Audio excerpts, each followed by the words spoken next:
देखो हमेशा कथा करा सकते हैं।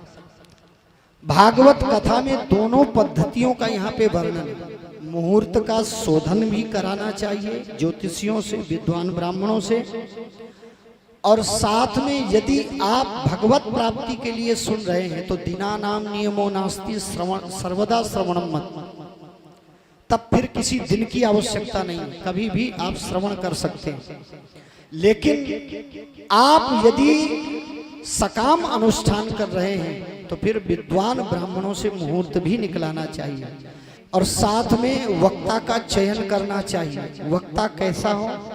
विरक्तो वैष्णवो विप्रो,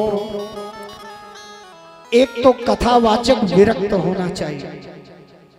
विरक्त का अभिप्राय क्या है? विष्णु रक्तः इति विरक्ता, जो भगवान में अनुराग रखने वाला हो उससे कथा सुनना चाहिए। विरक्तो वैष्णव, भगवान को मानने वाला हो।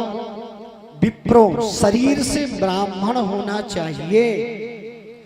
कीर्तन आप किसी से भी करा सकते हैं, पर भागवत की कथा करने का अधिकार ब्राह्मण के अतिरिक्त किसी को भी नहीं है। और यदि आप ये कह रहे हैं तो उठा करके यहाँ पर देख लेना, साफ साफ लिखा है विरक्तो वैष्णवो विप्रो। विप्र माने ब्राह्मण। कई लोग प्रश्न कर देते हैं, महाराज जी सूत जी महाराज ने कथा सुनाया, सूत शब्द का अर्थ, सूत शब्द का अर्थ वो निकृष्ट समझ लेते हैं। अरे साहब, यज्ञ की वेदी से सूत जी महाराज का प्रादुर्भाव हुआ है, सामान्य महापुरुष नहीं।